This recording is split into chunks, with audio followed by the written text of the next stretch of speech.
Bienvenue chers amis au cœur de l'émission Homo Micro. Homo Micro, l'émission qui se prend en mots. Au cœur de la culture LGBT, QI+, Brahim Naik Balk, entouré de ses chroniqueurs, inonde de couleurs les ondes depuis 2004. L'aventure continue avec cette nouvelle émission qui commence maintenant. Que vous soyez, bonjour ou bonsoir à toutes et à tous, avec le Cercle des Chroniqueurs, ravis de vous savoir à l'écoute. En fin d'émission, nous retrouverons Anne-Catherine Mesure pour sa chronique Un film, un regard. Bonsoir à Valérie Beau, qui nous réserve une spéciale festival dans J'écris ton nom. Bonsoir. Oui, bonsoir, quelle joie de vous retrouver. Eh bien oui, je vous amène au cinéma, j'écris ton nom, j'écris plusieurs noms, pas mal de noms, avec des films justement un film qui est sorti à l'écran, donc avec cette météo maussade, allons au cinéma. Effectivement, il fait très froid à Paris et il pleut. Le plus de l'actu, c'est le rendez-vous de Nicolas Rividi. Bonsoir Nico. Bonsoir Brahim et bonsoir Valérie et Jean-François, mes chers amis de ce soir. Eh bien, encore un guet-apens via une appli de rencontre, c'était samedi soir. Guet-apens qui tourne mal, mais cette fois, l'un des agresseurs a été tué dans l'histoire. Et on en reparle dans le plus de l'actu ce soir. Culturez-vous avec Jean-François Cavesic. Salut Jean-François. Salut Brahim, salut Valérie, salut Nico, bonsoir à tous. Et oui, aujourd'hui on va parler de deux choses très importantes. La première, c'est un chanteur, il s'appelle Johnny S. J'ai décidé de le réhabiliter. Il est mort il y a 40 ans aujourd'hui. C'est l'inventeur, non pas l'inventeur, mais l'importateur du swing en France avec Charles Trenet. Et oui, ça va ravir les jeunes qui sont à l'écoute, je suis sûr qu'il y en a. Et je parlerai aussi de Trajal Harrell, l'immense danseur et chorégraphe américain qui présente son travail au Festival d'automne cette année jusqu'à fin décembre. Et bien sûr, ne manquez pas les sons de la fierté avec nos fidèles réalisateurs Nathan Hilero et Anatole Macha. Bonsoir à tous les deux. Anatole. Bonsoir Brahim. Alors ce soir, on va parler de Pauline Oliveros. Nathan. Et tandis que moi, je vais vous parler d'un groupe pop aussi très connu, sous le nom d'ailleurs de Coldplay. Je ne sais pas si vous avez dit quelque chose, un petit groupe pas très connu du nord de l'Angleterre apparemment. Merci de rester avec nous pour une émission riche et variée. Homo Micro, l'invité du jour. Nous avons le plaisir d'accueillir Saul Pandelakis, auteur de science-fiction queer, mais aussi enseignant, chercheur et illustrateur. Il est connu pour son premier roman à succès, La séquence Hartmann. Je ne sais pas si je le prononce bien, mais il me corrigera dans un instant. Il collabore également avec Barbara et Sarah Métais-Chatanier dans le projet Les Enchevêtrés. Ses recherches portent sur la sexualité, écoutez bien, avec les robots, le design et le cinéma, ainsi que l'empouvoirment féministe en cuisine. Bonsoir Saul, merci d'avoir répondu à l'invitation dans mon micro. Avec grand plaisir. Tu nous appelles depuis Toulouse, n'est-ce pas ? Tout à fait, avec un téléphone qui décède, ce qui est un comble pour un auteur de science-fiction, mais j'espère que ça va marcher. Oui, parce que nous, on a souvent des soucis techniques, mais les bonnes ondes vont vraiment passer. Alors, dans Livrez-vous, tu as 1 minute pour nous donner un aperçu de ton livre, afin qu'on puisse se le procurer, qui a pour titre Les dialogues de Ty Peterson. Top chrono. Alors, les dialogues de Ty Peterson, ça commence en disant « Samalodijo, ivras de saloon », comme on dit en Sunjuz.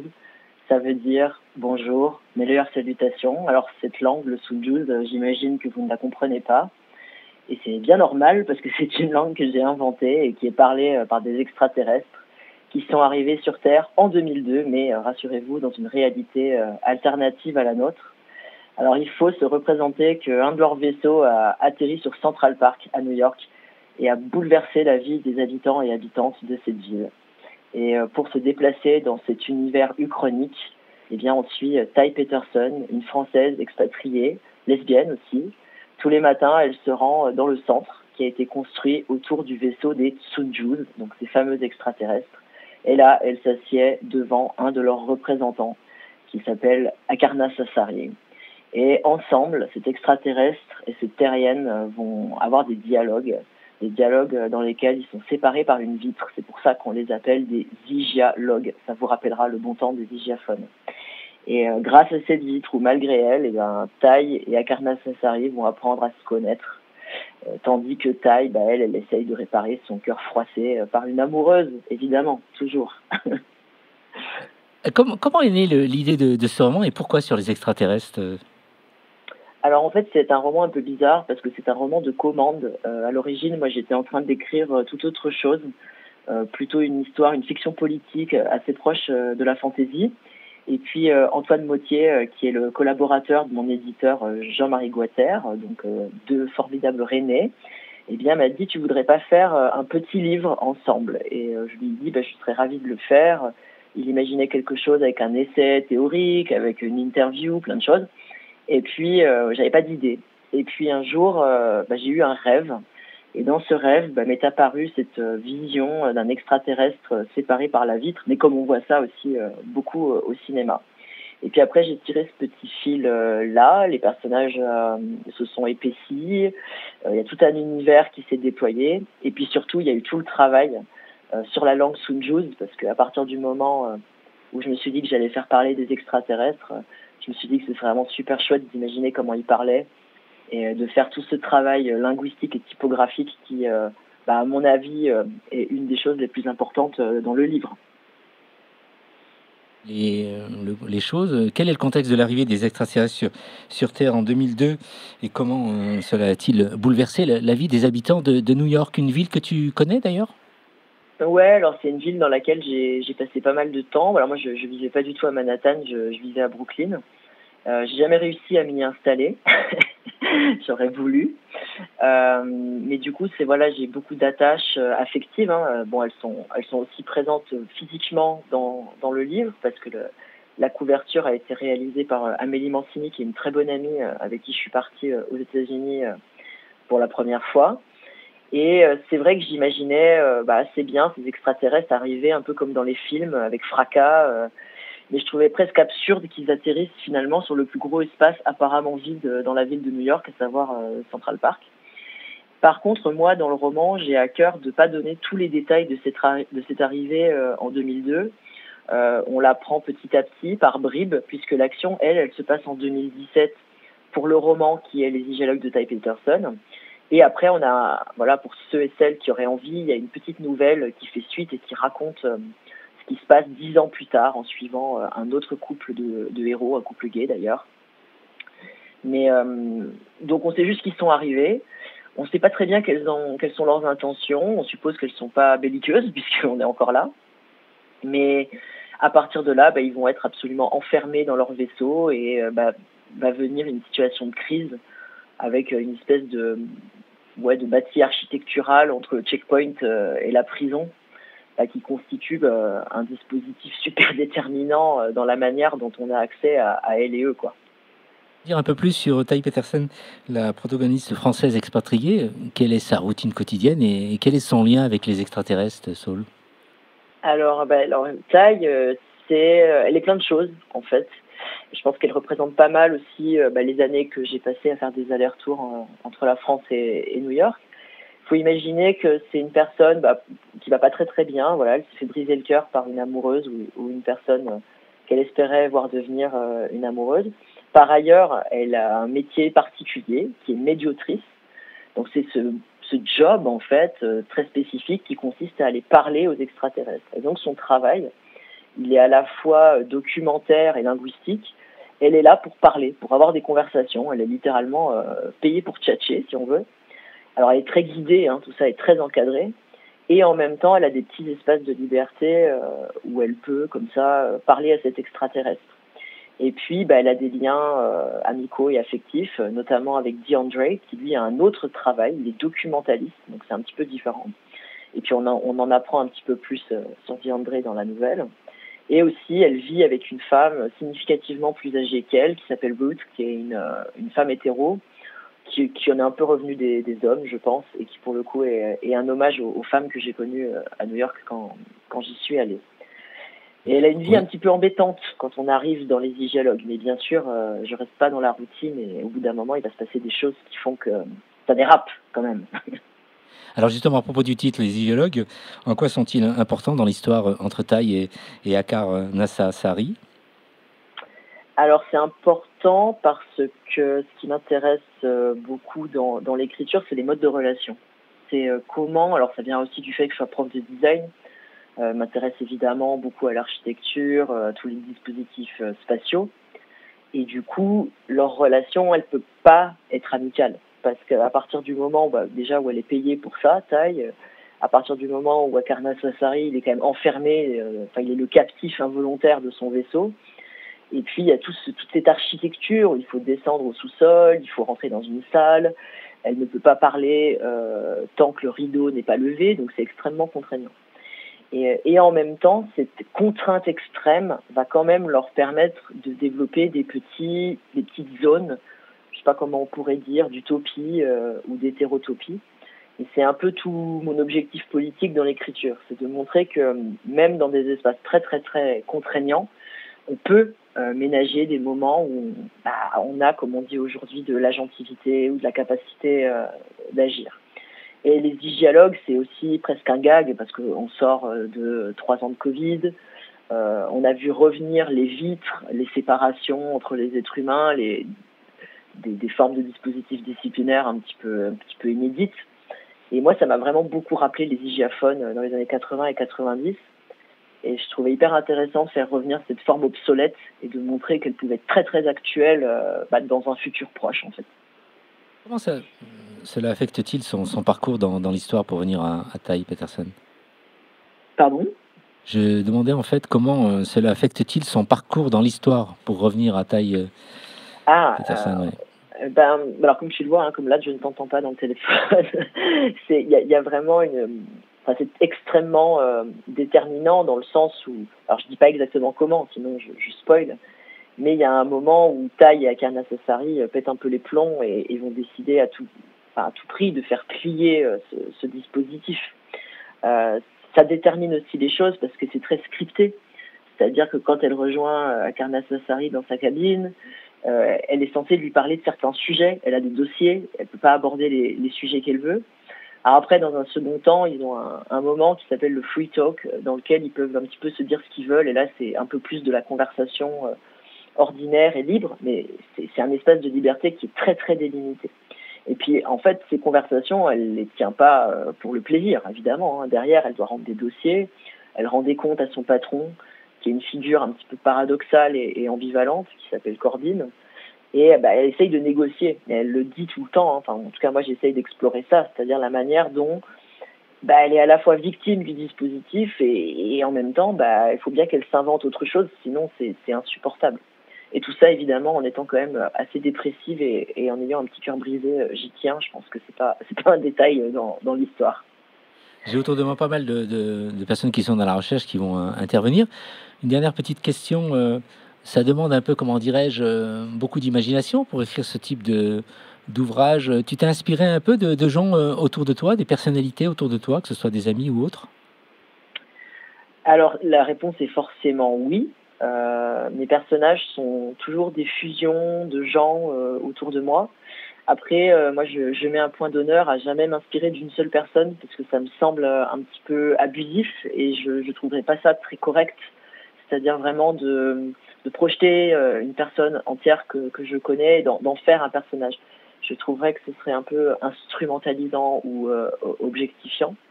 Par contre, il y a vraiment des personnages, que ce soit dans la séquence Hartman, mon précédent livre, ou dans celui-ci, il y a forcément des endroits d'inspiration, mais toujours très hybrides.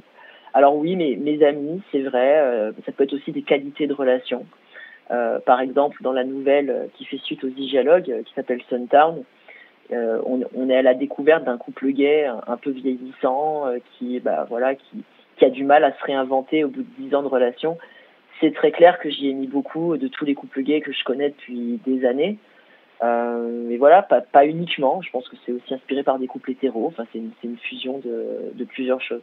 Et puis après, bien sûr, il y a des auteurices ou des gens qui m'inspirent beaucoup. Je pense qu'en ce moment, l'autrice Katie Stewart est une des plus grosses influences dans ma vie. C'est avec elle que je discute beaucoup de SF, de politique et forcément les échanges qu'on a sont très inspirants. Antoine Mottier aussi, qui m'a interviewé pour le livre, qui a dirigé toute l'édition du livre, a été aussi une influence vraiment déterminante aussi sur le traitement des personnages. Valérie Beau, qui écrit beaucoup, en t'écoutant, elle m'avait l'air très très inspirée, Valérie. Oui, ton travail est passionnant. On a le livre dans le studio, donc déjà c'est un très bel objet. Je ne sais pas qui a fait la couverture, tu nous en parleras peut-être. Moi j'avais une question, est-ce que tu as des connaissances linguistes? Parce que lorsqu'on feuillette le livre, tu as vraiment inventé une langue, une écriture, une calligraphie. Je pense que tu t'es beaucoup amusé. Donc voilà, quelle a été ton inspiration? Alors, je ne suis pas du tout linguiste et pour le coup, je le dis haut et fort parce que je sais que, y compris dans les annexes à la fin du livre, j'emploie des termes qui sont peut-être pas les termes exacts de la linguistique. Moi, j'ai créé cette langue de manière assez intuitive. Je peux pas dire sans inspiration parce que bien entendu, je suis nourrie par des années d'écoute, même sans les comprendre, de plein de langues terriennes, à défaut d'une langue extraterrestre. Après, il faut savoir que tout ce travail-là, il vient à la fois, moi, de mes expériences dans des langues que j'ai apprises, et donc j'ai surtout essayé de transmettre ça, c'est-à-dire l'expérience de vivre dans une langue étrangère, plutôt que de rendre compte de telle ou telle langue. Et un deuxième point très important, c'est que au bout d'un moment, moi, j'ai eu très envie qu'il y ait un caractère typographique qui soit présent dans le livre et qui incarne cette langue Sounjouz. Et étant quand même pas très douée en dessin de caractère, j'ai collaboré avec un collègue et ami qui s'appelle Vivien Gorce, qui lui a pour véritable métier d'être dessinateur de caractère et qui a donné cette forme très stabilisée à l'alphabet Sounjouz. Et c'est vrai qu'à partir de là, de multiples collaborations ont essaimé. J'ai aussi co-réalisé un site web avec le développeur Alexandre Texier, qui lui m'a permis de faire tout un codex en ligne. Donc s'il y a des fans de xénolangue, sachez que la langue Sounjouz, elle est aussi documentée sur le web. Et il y a eu tout ce travail-là, voilà, d'essayer de faire croître et augmenter cette langue, et plutôt de l'aborder comme un processus poétique, plutôt que de véritablement me fonder sur des heures et des heures de lecture sur je ne sais pas quelle langue ou je ne sais pas quelle théorie de la linguistique. Saul, est-ce que tu as déjà fait l'amour avec un extraterrestre? Non. Peut-être, à mon insu. Ah ouais, tu nous le diras dans le prochain ouvrage. Mais ils sont pas tous out. Alors, Saul, donc tu vas monter à Paris en janvier prochain, où tu seras on pourra aller te rencontrer au mot à la bouche, n'est-ce pas? Tout à fait. Je l'espère. J'espère que tout ça se fera. J'ai toujours du mal, c'est bizarre pour un auteur de SF, j'ai du mal à me projeter dans le futur. Je trouve ça risqué. Mais oui, le 26 janvier, au mot à la bouche. Très bien. Quel temps fait-il? On posera la même question tout à l'heure à Anne-Catherine. À Toulouse, ici à Paris, il pleut, il fait froid. Eh bien, ça va être horrible. Je crois qu'il fait moche, mais je ne suis pas sortie de chez moi de la journée. J'ai écrit toute la journée, comme un auteur. Voilà. C'est pas clair. Moche, je crois. Bien. Saul, quand tu veux, passer par chez nous à Paris, à Homo Micro, si tu es un lundi soir dans la capitale. Donc, quand tu veux. Et quelque chose me dit comme quoi tu serais amené certainement par intervenir très souvent dans Homo Micro, mais on en reparle si tu veux. Ça commence comme ça. Ouais, ça commence comme ça. Merci Saul, bonne semaine à toi à Toulouse et à bientôt. Et alors, en préparation à un prochain livre, si tu pouvais nous en dire deux mots. Oui. Ouais. Je viens de finir une nouvelle, alors je ne peux pas vraiment dire pour qui, parce que je ne sais pas du tout si l'éditeur en voudra. Et par contre, ma fiction politique, commencée avant les Hygialogues, avance doucement. Donc si Jean-Marie Guater et Antoine Mottier sont partants toujours aux éditions Guater pour un troisième, ce sera avec plaisir. C'est beau la vie d'enseignant, parce que ça laisse le temps d'écrire, non? C'est plus compliqué que ça. Me lance pas sur le sujet. Bien, ouais. Bien, merci Saul et à très vite alors. À très vite, bientôt. Merci, au revoir. Homo Micro, le cercle des chroniqueurs. Valérie Bonc, Festival du cinéma avec toi. Donc tu as vécu Chéri Chéri toute la semaine, une semaine très passionnée. Oui, même plus. C'était une dizaine de jours de l'ouverture. Du premier jour, il y a eu des films à la cérémonie d'ouverture et la cérémonie de clôture qui s'est donc déroulée mardi dernier. Alors, le festival, 29e festival international de films LGBTQI+, Chéri Chéri. Donc, préparons-nous au 30e anniversaire. Je suis sûre qu'il nous prépare de belles choses. Je salue tous les bénévoles, toute l'équipe. Et leur accueil a été toujours très chaleureux.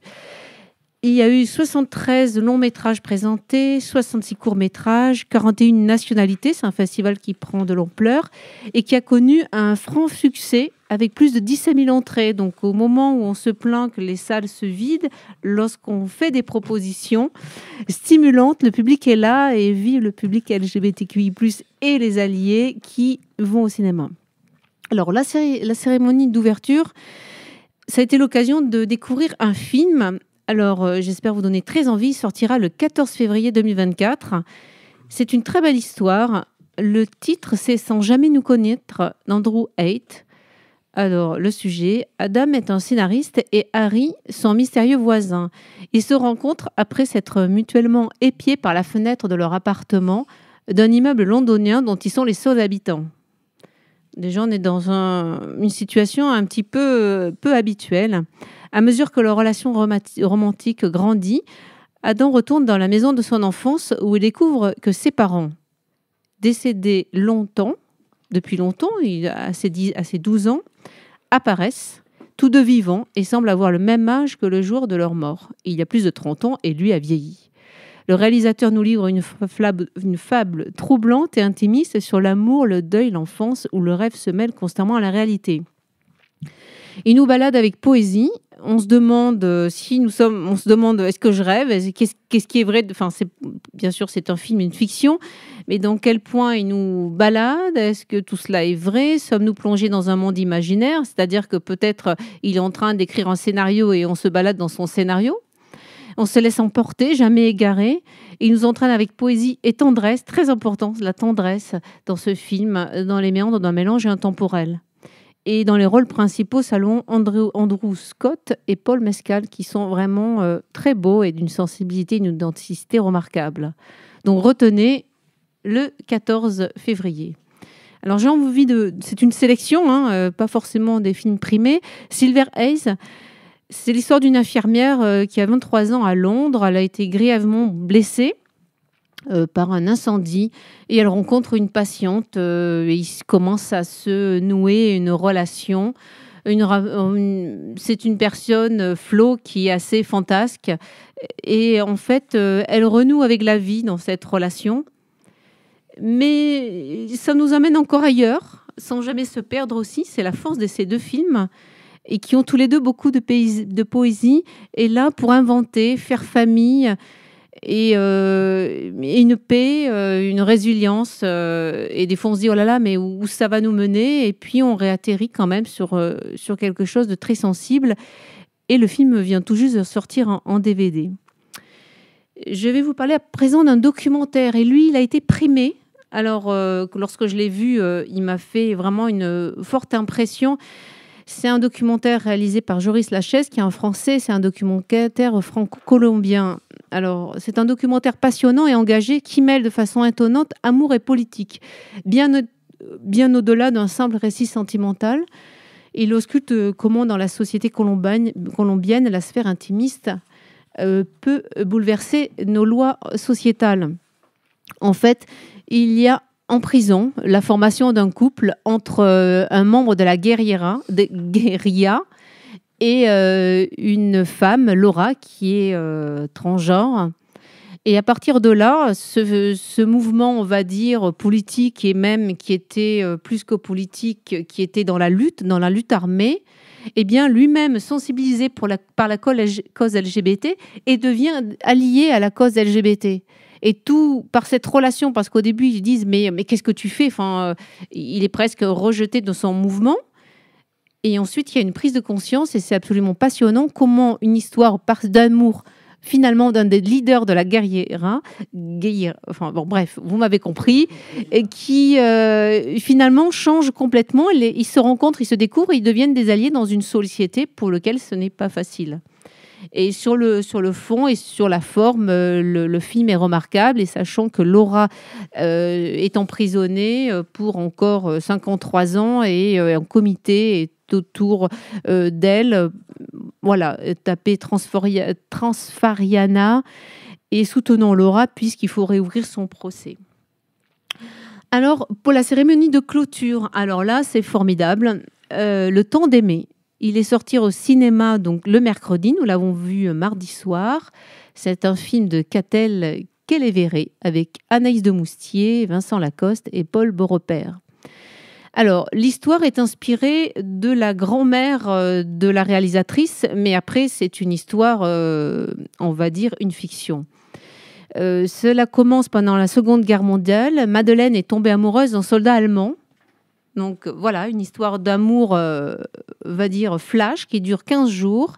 Elle tombe enceinte, elle a un enfant, la guerre se termine et elle est sur le banc des accusés, elle est tondue publiquement et elle est rejetée par sa famille.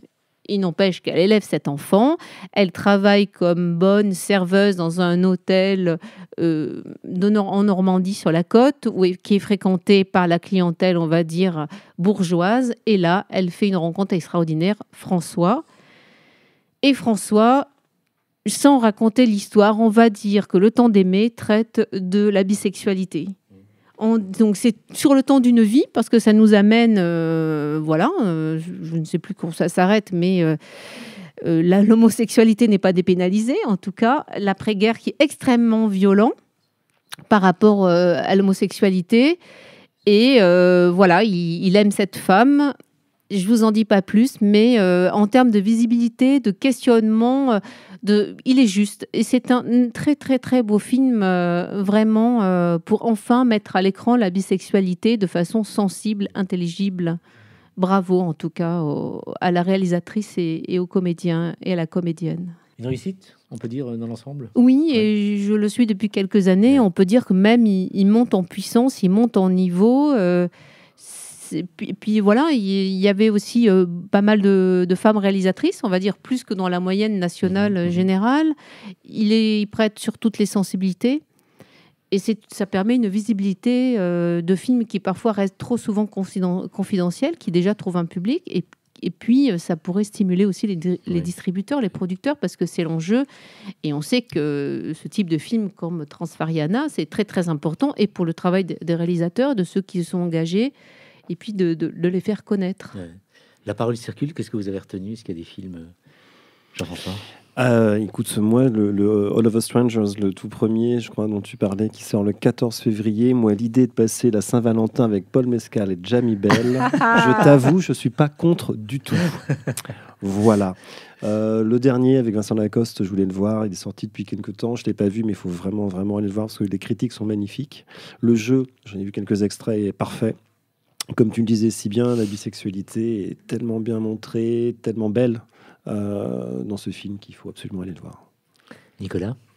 Eh bien, Jean-François a déjà quasiment tout dit. Je rajouterais juste que Chéri Chéri, c'est aussi c'est important parce que c'est une conquête d'espace, quoi. Voilà, on voit qu'en fait, on est obligé de passer par ces momentum pour avoir de l'espace d'expression. Et donc, ça dit aussi beaucoup de la difficulté qu'il y a à exprimer nos histoires. On en parlait d'ailleurs la dernière fois avec Valérie quand elle nous a présenté sa nouvelle sur Tahiti. Je dirais, Chéri Chéri, malheureusement, ça existe.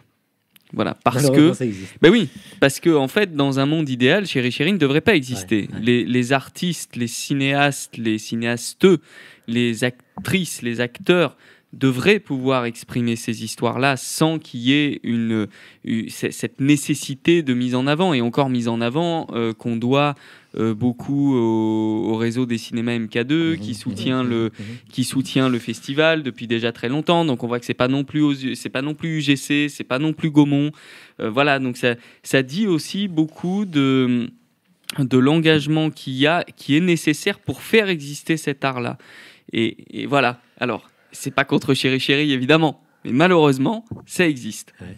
Et je sais qu'il y a de nombreux festival qui se passe un peu sur toute la France. Oui, et c'est aussi, nous, spectateurs, spectatrices, c'est quand même aussi très agréable de se retrouver au cinéma, de voir et nos vies, et d'en découvrir d'autres, et de se questionner, et de valoriser nos artistes. Ouais. Merci Valérie. Vous écoutez Homo Micro, une émission de et avec Brahim Naik Balk.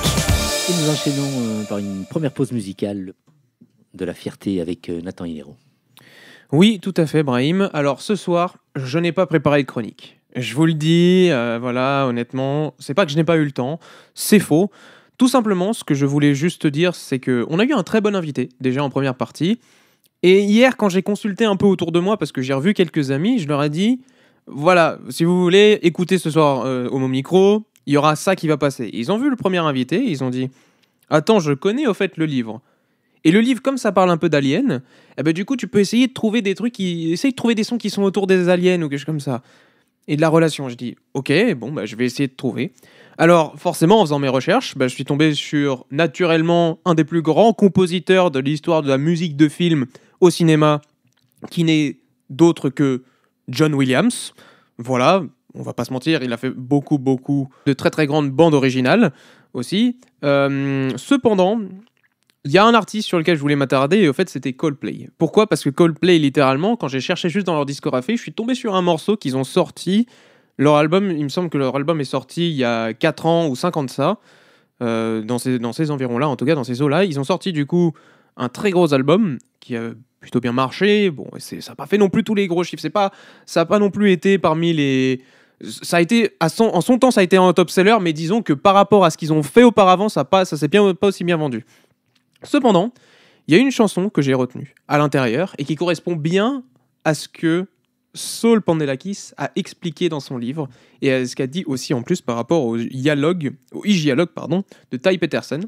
Et du coup, forcément ce soir, sans plus tarder, puisque nous avons quand même un très gros programme, donc je vais quand même me dépêcher, ce soir, je vais vous faire écouter Aliens, le morceau de Coldplay. On écoute ça tout de suite.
Le cercle des chroniqueurs. Nicolas, tu reviens ce soir sur une triste histoire, puisque un jeune de 16 ans a été tué d'un coup de couteau, alors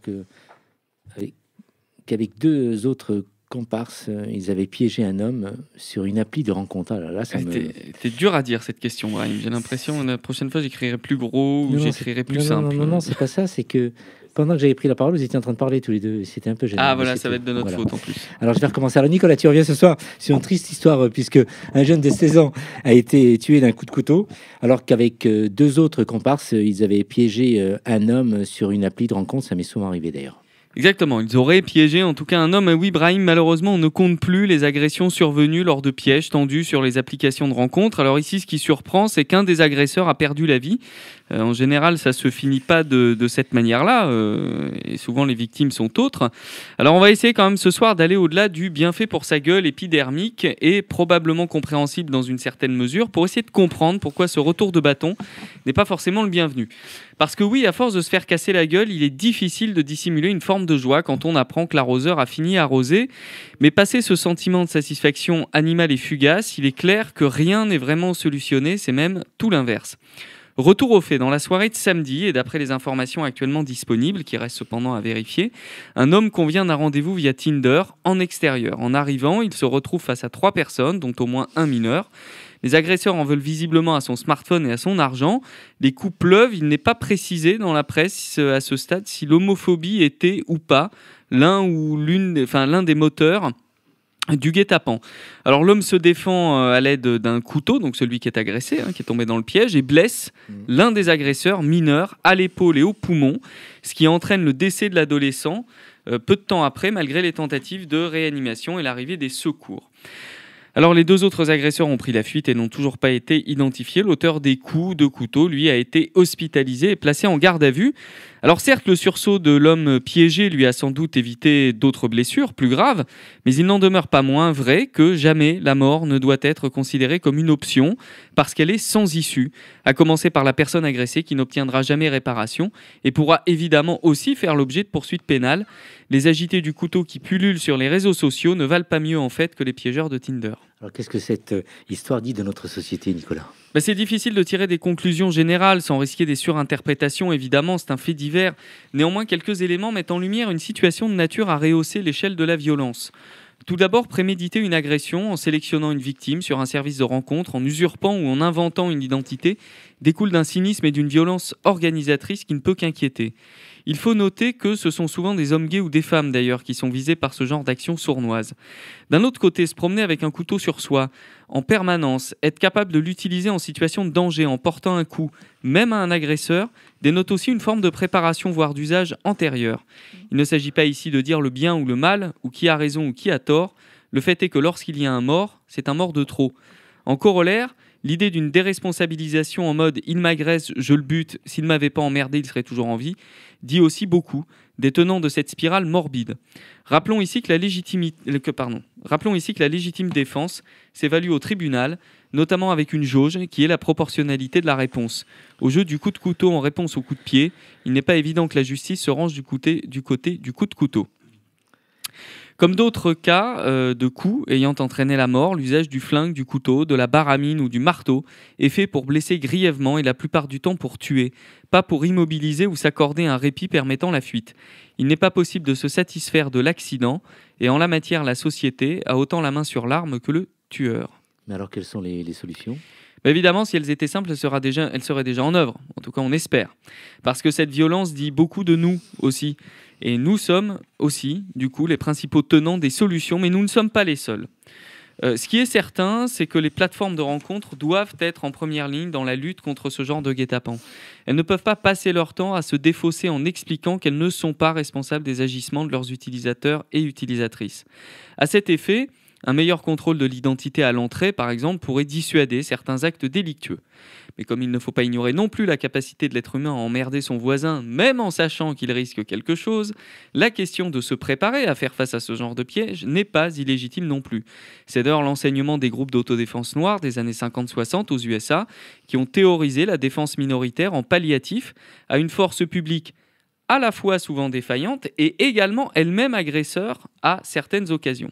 Il y a fort à parier qu'après avoir pris quelques coups de la part de celleux identifiés comme des proies faciles, l'entrain à piéger sera peut-être moins prégnant. En l'espèce, les sites de rencontres gays en extérieur, qui sont quelquefois le théâtre de ces guet-apens, sont plus ou moins identifiés d'ailleurs. Il existe de nombreux services en ligne qui les répertorient et qui servent même aux garçons qui les fréquentent à se donner rendez-vous. Or, il n'y a aucune protection. Le dogmatisme en mode « bouh, c'est un endroit où les gens baisent, burk, on ne protège pas », n'en finit plus de compter ses victimes. C'est bien une posture morale qui s'exerce, la même qui commande à la police d'ailleurs de protéger les manifestations de fascistes, pendant qu'elle n'hésite pas à asperger de gaz lacrymogène les militants de gauche. Enfin, vouloir se protéger n'a rien de répréhensible dans l'idée, mais se protéger avec des moyens potentiellement létaux pose aussi des questions. Il n'est pas plus légal de se promener avec un couteau qu'avec une gazeuse, mais quitte à être en indélicatesse avec la justice, les conséquences seront moins préoccupantes pour l'utilisateur ou l'utilisatrice de ces armes si le destinataire se vomit dessus, plutôt que si l'une de ses artères est sectionnée. Comme dans l'affaire, point de départ de cette chronique. J'ajoute enfin que manier une arme n'est pas sans risque pour son ou sa porteur ou porteuse. Dans le cas malencontreux où l'arme se retournerait contre soi, il vaut mieux là encore supporter un gros vomissement qu'une fin plus tragique. Et le plus d'Alexis. Eh bien, dans ce monde qui ne professe que la mort pour les autres et qui est incapable de trouver d'autres issues, attitude qui trouve un écho aussi dans le silence absolu des autorités qui sont elles-mêmes incapables de lutter contre les larcins, les dérobades, les agressions quotidiennes, nous semons finalement les graines d'une espèce de western d'un nouveau genre, c'est-à-dire à la fin, la loi du plus fort. Bien vu.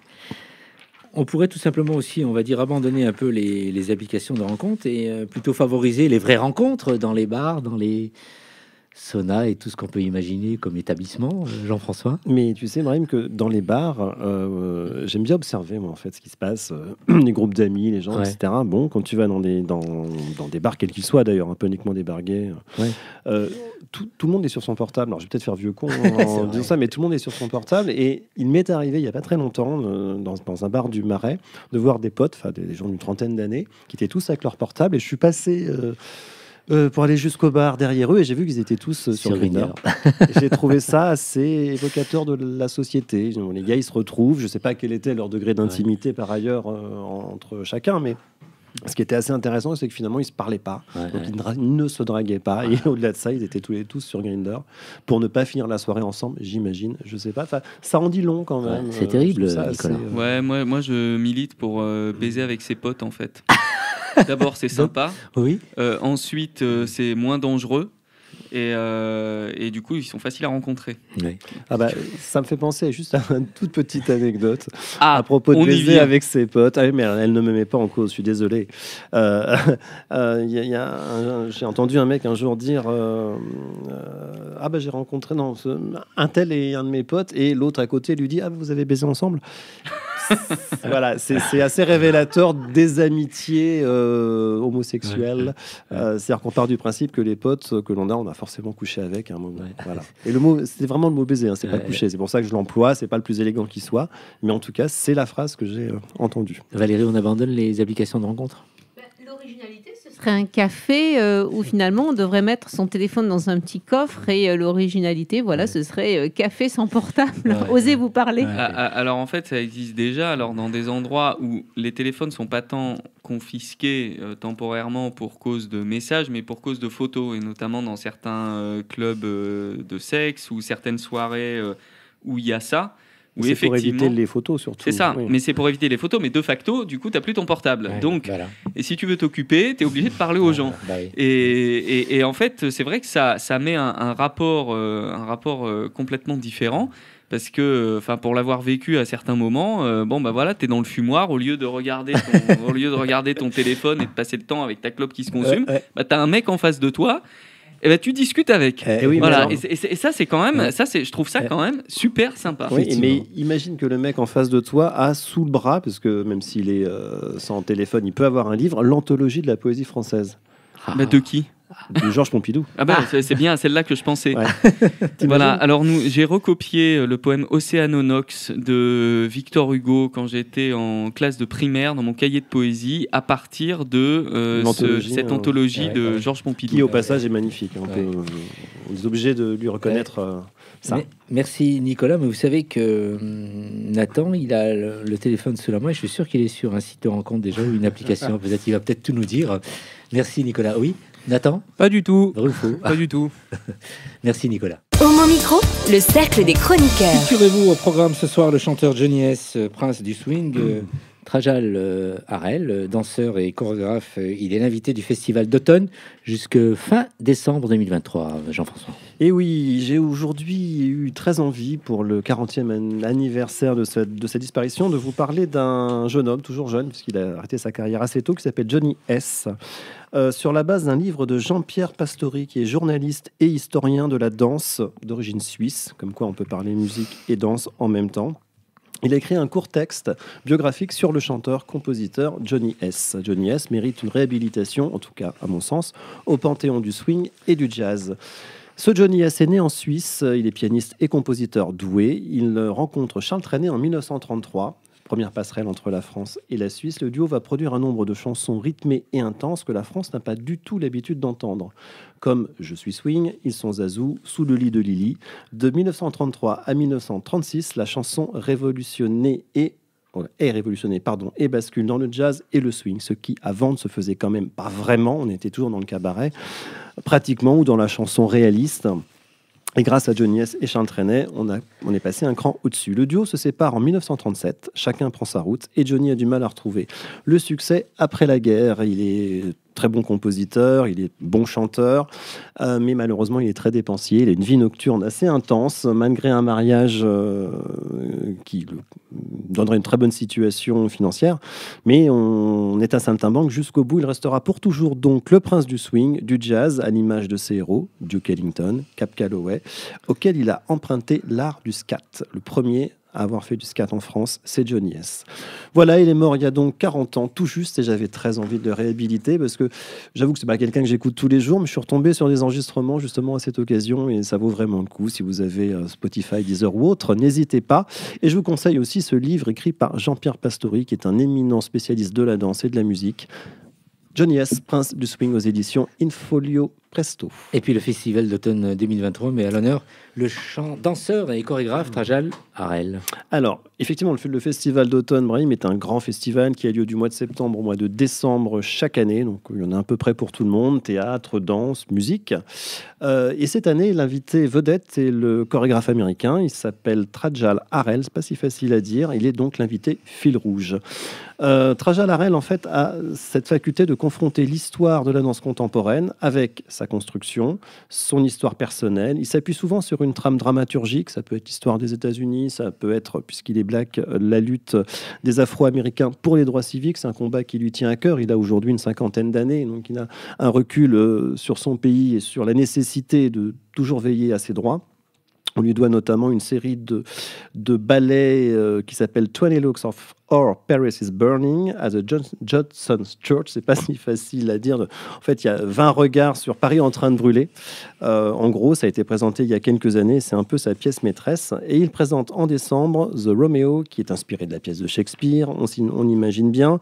Grande première en France. Je crois que c'est complet, mais vous pouvez toujours essayer d'avoir des places. On sait jamais. Maggie the Cat, qui était très inspirée de Tennessee Williams, évidemment, une création très attendue, articulée autour du légendaire Köln Concert de Keith Jarrett. Alors ça, c'est assez original quand on connaît l'album. C'est une pièce de 45 minutes en improvisation totale. Ça a été enregistré en 75 par Keith Jarrett. Ça a été vendu en des millions d'exemplaires et chorégraphier ce genre de choses ne doit pas être évident. Je ne l'ai pas encore vu, j'y vais bientôt. Je vous en dirai un petit mot si ça vous intéresse. Entre danse et performance, Trajal Harel confirme son statut de créateur et Paris lui ouvre toutes ses scènes.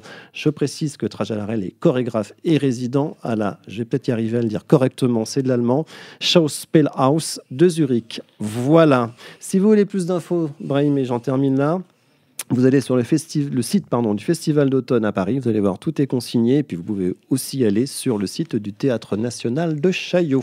Merci, tu as été vraiment parfait et à l'heure. Merci Jean-François. Homo Micro, l'émission LGBTQI+, qui se prend au mot.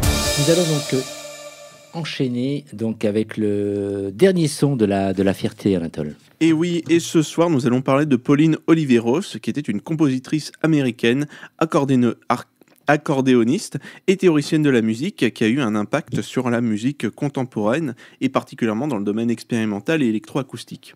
Née le 30 mai 1932 à Houston, au Texas, Oliveros a monté très tôt un intérêt pour la musique. Elle a commencé à jouer de l'accordéon à l'âge de 9 ans, un instrument qui allait devenir emblématique dans sa carrière.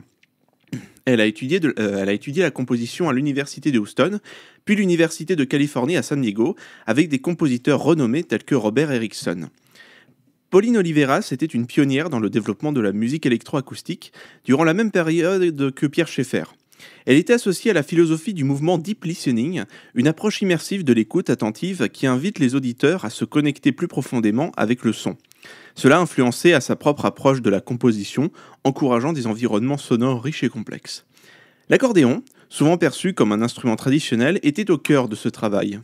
Elle a exploré les possibilités étendues de l'accordéon, l'utilisant comme un instrument polyvalent dans des contextes qui sortaient de l'ordinaire.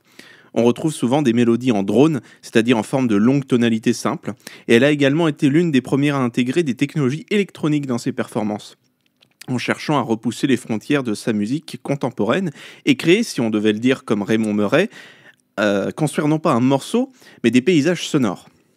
Parmi ses œuvres les plus célèbres figurent Bye Bye Butterfly de 1965, une pièce pionnière de la musique électronique, ainsi que Deep Listening Pieces en 1971, qui a jeté les bases de son approche de l'écoute profonde.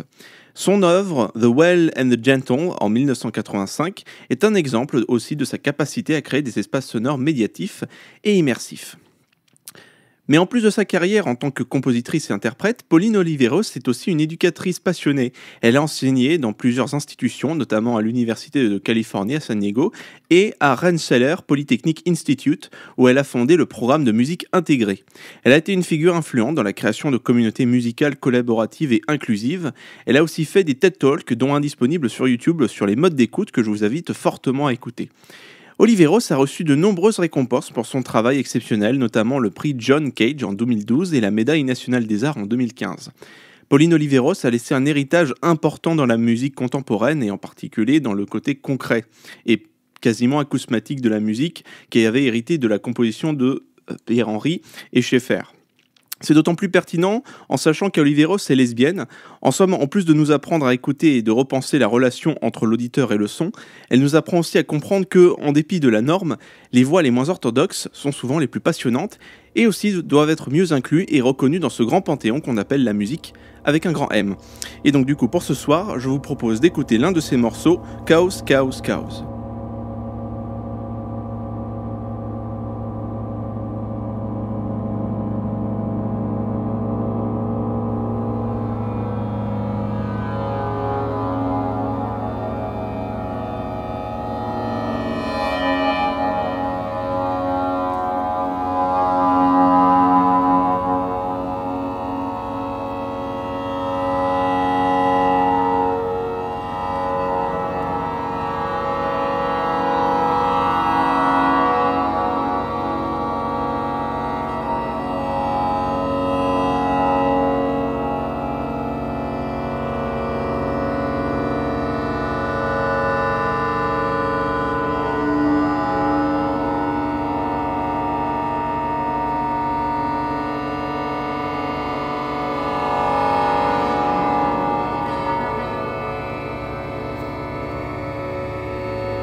Le cercle des chroniqueurs. On termine avec Anne-Catherine Mesure, un film, un regard. Bonsoir Anne-Catherine. Bonsoir.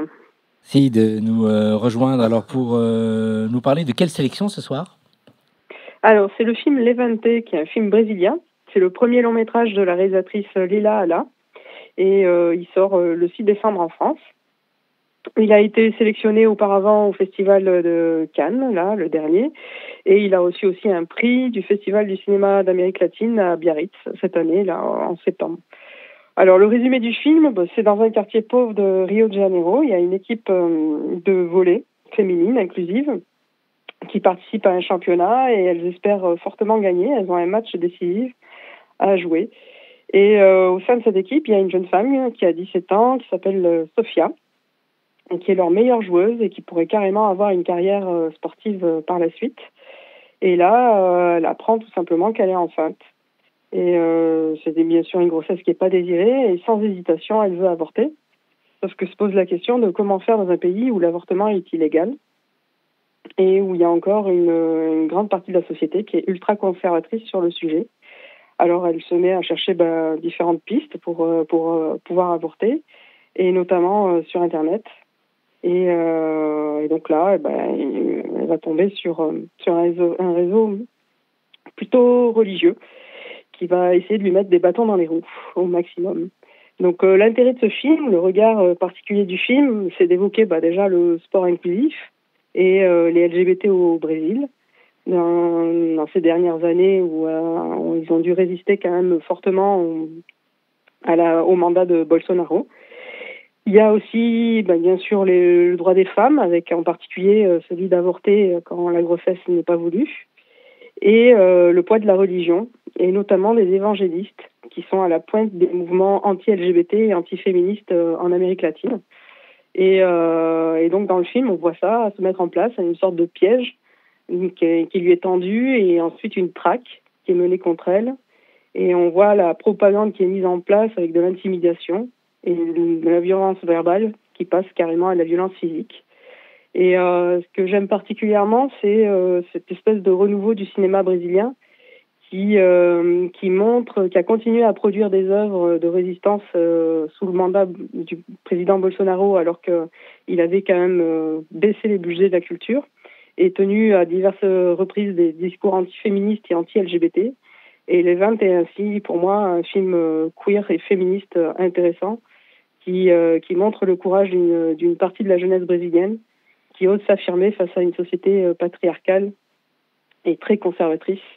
Donc je conseille très fortement d'aller le voir dès sa sortie, là où il sera projeté, bien sûr, puisque c'est toujours le même problème. Il y a beaucoup de films à l'affiche et tous ne sont pas programmés dans les cinémas. Donc guettez ça, et de Levante, donc Levante de Lila Ala, guettez, voir les cinémas qui le sortent, et n'hésitez pas à aller le voir. Il est vraiment plein de fraîcheur et de combat. Valérie? Il a été présenté au festival Chéri Chéri, et effectivement, j'ai pas eu le plaisir de le voir. Il y avait tellement de films également, mais voilà. Merci en tout cas d'en avoir parlé. Et donc Valérie, en début d'émission, on a parlé du festival Chéri Chéri. Et votre festival à Toulouse? On est en pleine préparation. Donc là, on a fini de rédiger le programme qui est parti à l'impression ce matin. Et voilà. Et Levante ne sera pas dans la partie toulousaine vu que il sort déjà à Toulouse avant, mais il sera dans la partie régionale. Donc dans plusieurs endroits de la région Occitanie et un petit bout de Nouvelle-Aquitaine aussi. Voilà. Votre festival est programmé quand? Alors à Toulouse, l'inauguration sera le 26 janvier, même s'il y aura déjà des événements en amont, et jusqu'au 4 février, et après à la partie régionale du 5 février jusqu'au 28 février. Donc tu auras l'occasion de nous en parler en janvier, début janvier, pour le... Ouais, bien Super. sûr. Merci Anne-Catherine, on t'embrasse très fort. Moi aussi, j'embrasse tout le monde. Merci, ciao ciao. C'est fini pour ce soir les amis, merci d'avoir été là avec moi. Bonsoir et à très vite Jean-François. À très vite Brahim. À très vite Nicolas. Tu as fait attention cette fois-ci. Ah ouais, carrément. À très vite Nicolas. À très vite. À très vite, ça passe Valérie. tellement vite l'émission. À très vite. Et à bientôt. Brahim, à bientôt. Oui. À bientôt, oui. À bientôt. Au revoir les chers réalisateurs Nathan et Anatole. Et chères auditrices et auditeurs, on vous adore. Et prochain rendez-vous lundi prochain pour une nouvelle émission. On vous embrasse et bonne semaine à vous. Ciao, ciao. Hey! Oh non! Cette émission est maintenant terminée. Mais un conseil, retrouvez l'ensemble des podcasts d'Homo Micro, l'émission qui se prend au mot, sur toutes les bonnes plateformes de streaming.